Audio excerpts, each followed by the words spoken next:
A $7.5 billion brand is unraveling in real time. And not because of a random disaster, a recession, or some unpredictable event. This collapse was engineered from the inside. Sales are down hundreds of millions of dollars. Lawsuits have piled up. Franchise operators are drowning. Customers who once loved the brand now openly mock it. And the most shocking part? None of this was inevitable. This is the story of how Panera Bread, once considered the gold standard of fast casual dining, lost the very thing that made it special. But to understand how a billion-dollar empire began to crumble, we have to go back to where it all started. In 1987, Ken and Linda Rosenthal opened a small neighborhood bakery in Kirkwood, Missouri. They called it St. Louis Bread Company. It wasn't flashy, it wasn't corporate, it wasn't optimized for scale. It was built around one thing: real bread. Inspired by artisan bakeries in San Francisco, they centered the business on a traditional sourdough starter. This wasn't factory bread. It required time, fermentation, skill, and consistency. That starter would eventually become the foundation of a nationwide brand. But in those early days, they faced three enormous problems. Problem number one: scaling freshness. Making small batches of sourdough for one bakery is manageable. Making it for 20 locations? Quizás? Simps. Every new store multiplies complexity. Fermentation times change depending on temperature and humidity. Ingredients must stay consistent. Labor becomes harder to control. The bigger you grow, the harder it becomes to preserve quality. Scaling artisan food is brutally difficult. Problem number two: a forgettable name. St. Louis Bread Company worked locally. In Missouri, it made sense. Nationally, it sounded generic, like a dozen other regional bakeries. Memorable brands scale, forgettable ones disappear. If this company ever wanted to expand beyond its hometown, it needed an identity that stood out. Problem number three: premium pricing in a discount market. In the 1990s, Americans didn't view soups and salads as full meals. They were considered light, diet-friendly options. Certainly not something worth paying a premium for. Meanwhile, fast food giants were dominating with cheap sandwiches. Why would anyone pay $8 for a sandwich when they could get one for $5 elsewhere? Most founders would have stayed small, built a loyal local following, avoided the risk. But that's not what happened. In 1993, entrepreneur Ron Shaich, who had already built Au Bon Pain into a successful chain, saw something bigger in the Rosenthal's bakery. He didn't just see bread. He saw a new category. Shaich's company acquired St. Louis Bread Company and immediately made three bold decisions. Decision number one: centralized dough facilities.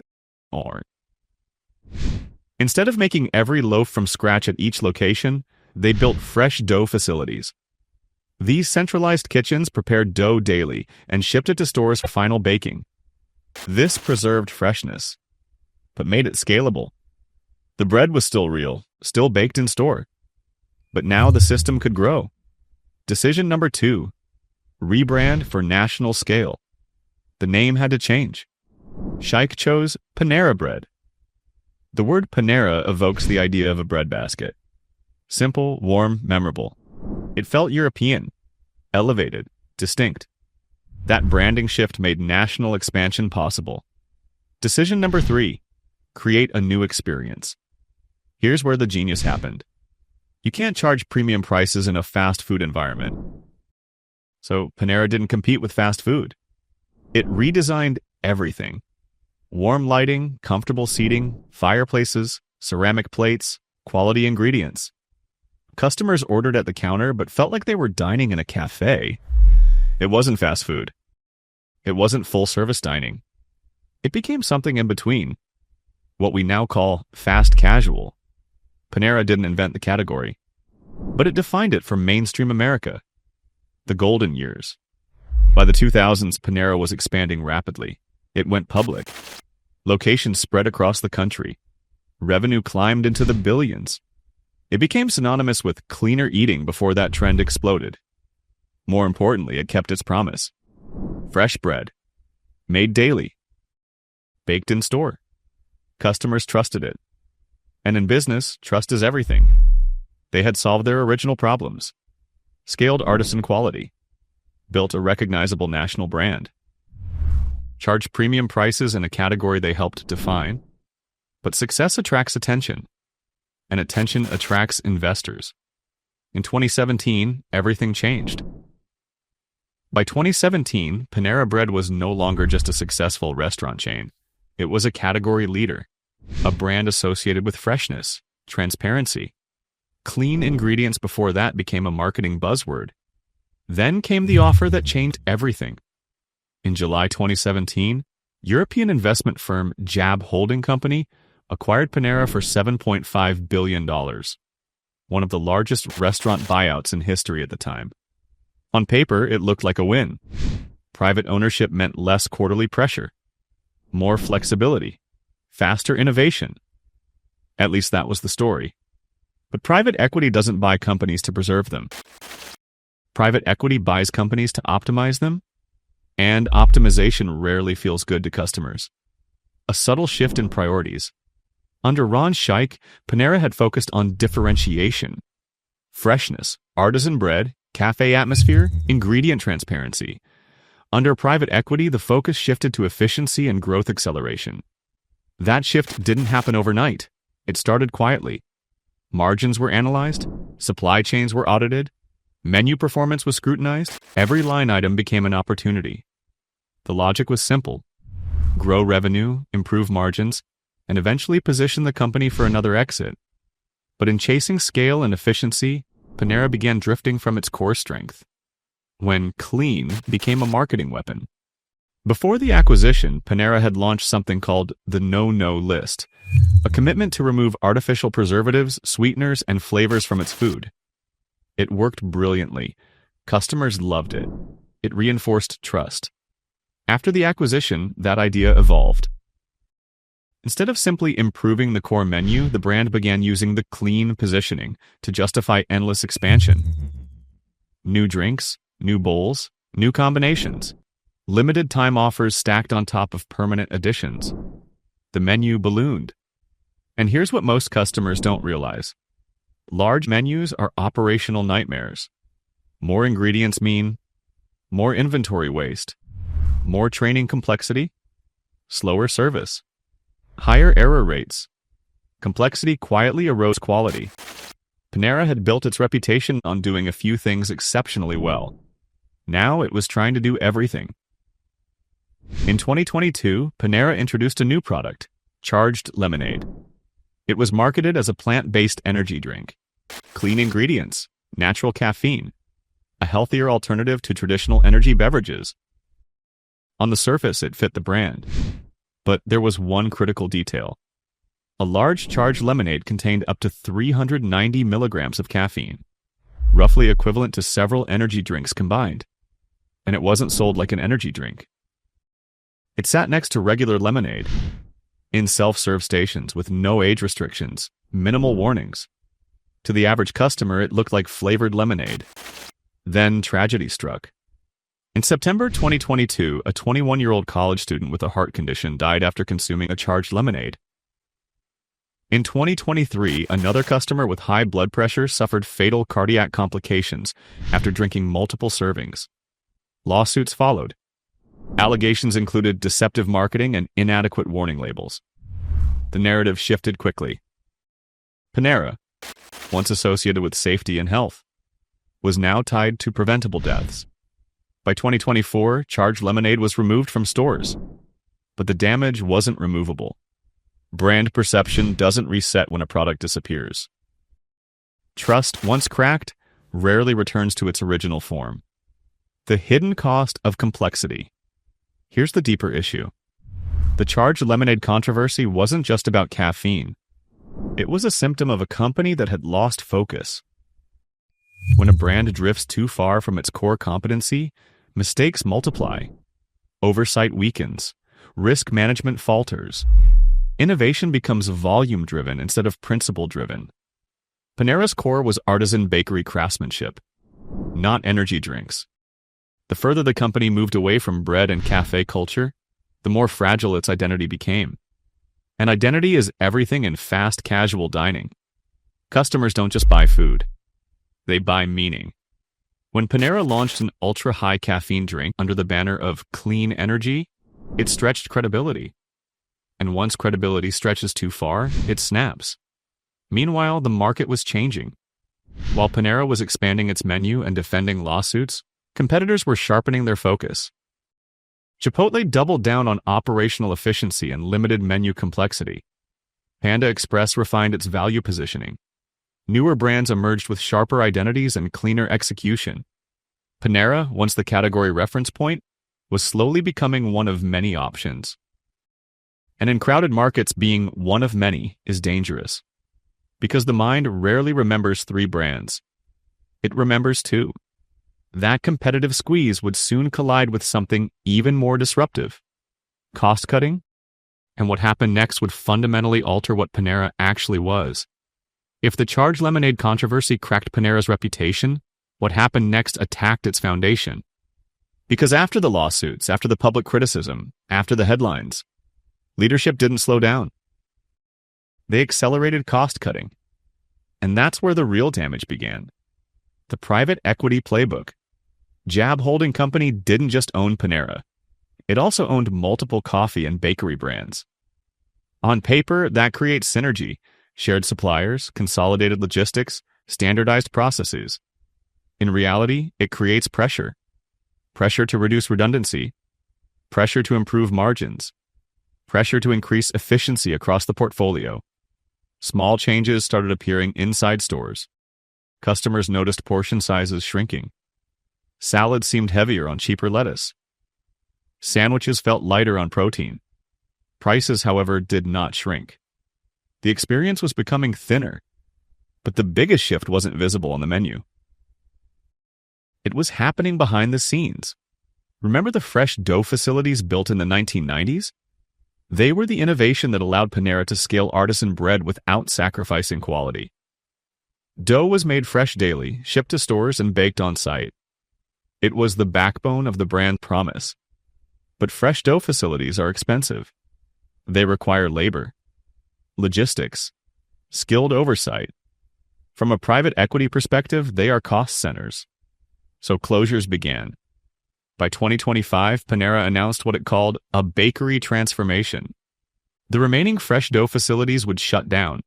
Instead, stores would receive par-baked frozen dough shipped from centralized production. Technically, bread would still be baked in store, but it would no longer be made fresh. No more daily dough preparation. No more living sourdough culture as the operational heart of the system. The original promise, fresh bread made daily, had quietly changed. Yet prices remained premium. That mismatch matters. Customers may not know the exact supply chain details, but they can sense when something feels different. Texture changes, flavor shifts, atmosphere subtly declines. When premium pricing meets declining perceived quality, resentment builds. And resentment spreads fast. Franchisees start feeling the squeeze. Panera operates heavily through franchise partners. Independent operators who invest millions to build and run locations. On average, a single store might generate between $2 to $3 million in annual revenue. That sounds healthy, but margins in food service are thin. Now add mandatory remodels costing hundreds of thousands per location, technology upgrades, delivery platform integration, rising labor costs, increasing food costs, then subtract 6 to 8% royalties, national marketing fees, rent. The math tightens quickly. When sales were strong, franchisees could survive the pressure. But when foot traffic slowed, everything changed. Average sales per location began declining, in some cases by hundreds of thousands of dollars annually. For operators already carrying debt, that was devastating. When partnership becomes enforcement. In 2025, one multi-location franchise group operating numerous Panera cafes filed for bankruptcy after accumulating significant debt. Instead of renegotiating terms or restructuring support, corporate leadership enforced contractual obligations. Locations were shut down. Employees were laid off. Legal disputes followed. From a strictly legal standpoint, the company may have been within its rights. But branding isn't about legality. It's about perception. When franchisees, the very people who invested capital and built physical stores, feel squeezed or discarded, word spreads. Potential operators take note. Existing operators lose morale. And customers notice instability. A franchise model works best when there is mutual trust between corporate and operator. Once that trust erodes, expansion slows. And without expansion, growth narratives weaken. The identity crisis? Here's the uncomfortable truth. Panera was never just about sandwiches. It was about the feeling of authenticity, of quality without pretension, of paying a bit more for something that felt thoughtfully made. When the bread shifted from fresh dough to frozen production, that feeling weakened. When portions shrank but prices rose, that feeling weakened. When lawsuits dominated headlines, that feeling weakened. Individually, each issue is survivable. Together, they form a pattern. And patterns shape market perception. Meanwhile, competitors simplify. While Panera increased complexity and cut core investments, competitors focused. Chipotle refined operations around a narrow menu. Panda Express leaned into value and speed. Emerging brands positioned themselves clearly. Mediterranean, health-focused, protein-forward. Panera, once the symbol of fast casual clarity, began to feel blurry. And in crowded categories, blur is dangerous. Because customers don't reward brands for trying everything. They reward brands for owning something. By early 2025, the numbers would make the shift undeniable. And once the market speaks, recovery becomes far more difficult than executives expect. By early 2025, the market had delivered its verdict. Revenue dropped by roughly $400 million year over year. For a brand that once seemed unstoppable, that kind of decline isn't just a bad quarter. It's a warning flare.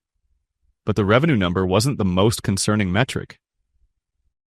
Foot traffic had been quietly shrinking for years.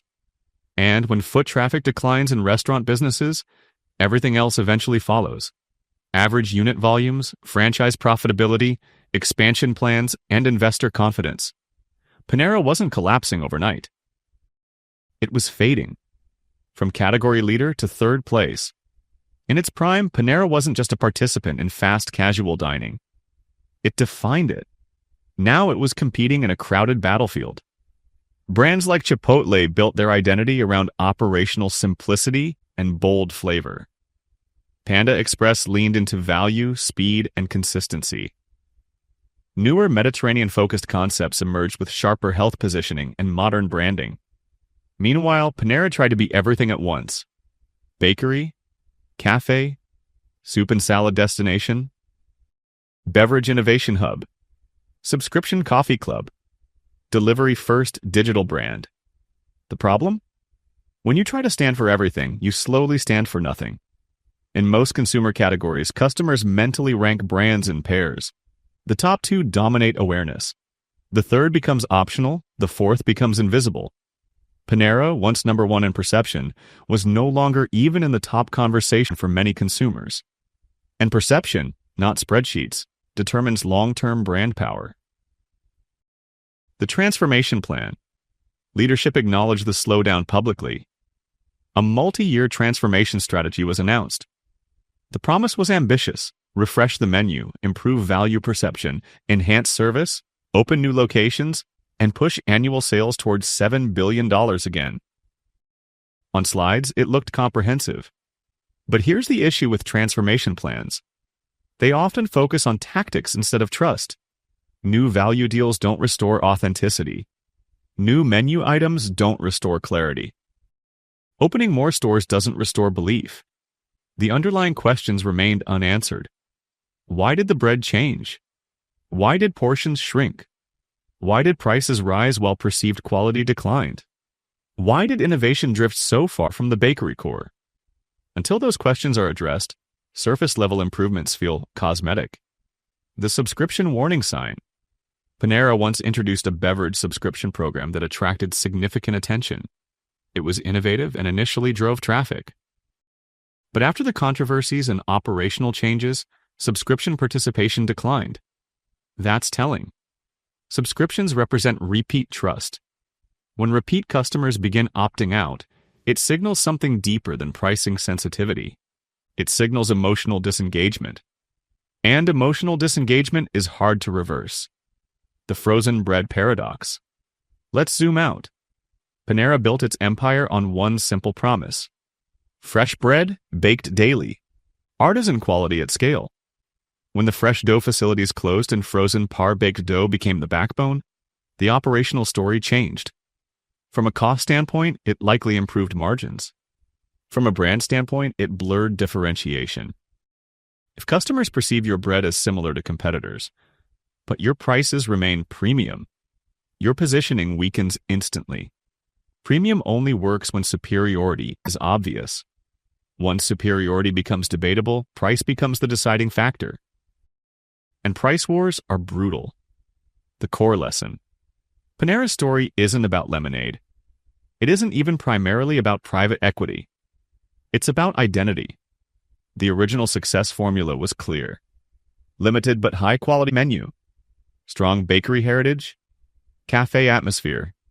Premium justified by freshness. Over time, each pillar weakened. The menu expanded excessively. The bakery process industrialized. The atmosphere standardized. The premium pricing remained. When the promise shifts but the price doesn't, customers feel betrayed. And betrayal spreads faster than advertising can fix. What happens next? Could Panera recover? Possibly. Brands have rebounded before. But true recovery would require more than a menu refresh or marketing campaign. It would require returning to the core principle that built the company in the first place: clarity. In business, growth hides problems. Efficiency exposes them.